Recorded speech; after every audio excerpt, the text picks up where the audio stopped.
ষাটটি অঙ্গের মাধ্যমে যদি আপনি সেজদা না করেন তাহলে আপনার সেজদা হবে না।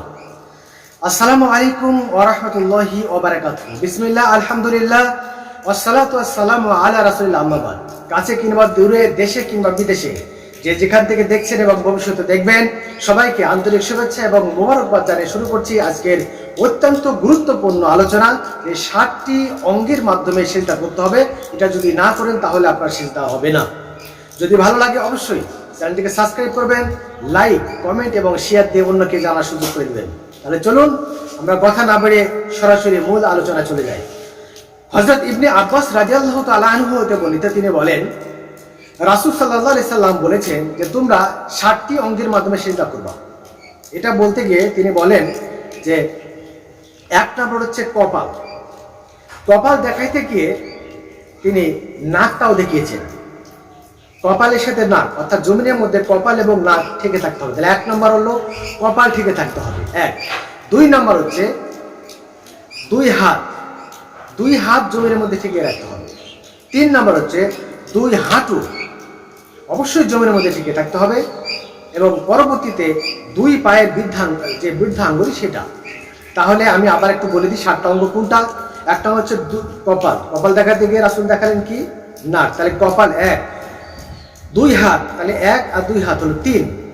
দুই হাঁটু পাঁচ এবং দুই পায়ের বৃদ্ধাঙ্গুলি এই 60। এই 60টি অঙ্গ যদি আপনার জমিনের মধ্যে ঠেকে না থাকে তাহলে আপনার সালাত হবে না।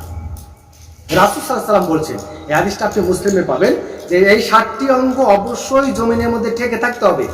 এখন যদি এমন হয় যে ডাক্তারের কোনো কারণে, নিষেধাজ্ঞার কারণে বা কোনো শারীরিক অসুস্থতার কারণে আপনি করছেন, সেটা আলাদা ব্যাপার।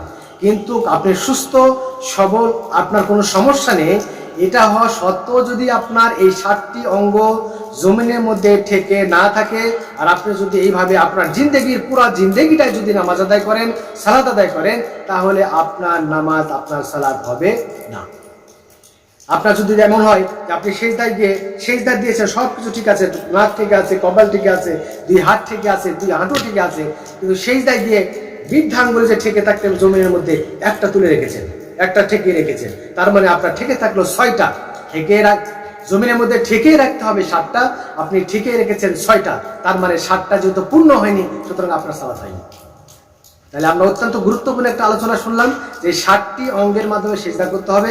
যারা এতদিন জানতেন না সেটা বাদ, এখন আপনি আল্লাহ রাব্বুল আলামিনের কাছে ক্ষমা চেয়ে নেবেন। এখন থেকে চেষ্টা করবেন অবশ্যই আপনার 60টি অঙ্গের মাধ্যমে সালাত আদায় করতে।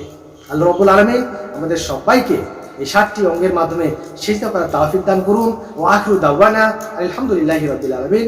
আসসালামু আলাইকুম ওয়া রাহমাতুল্লাহি ওয়া বারাকাতুহু।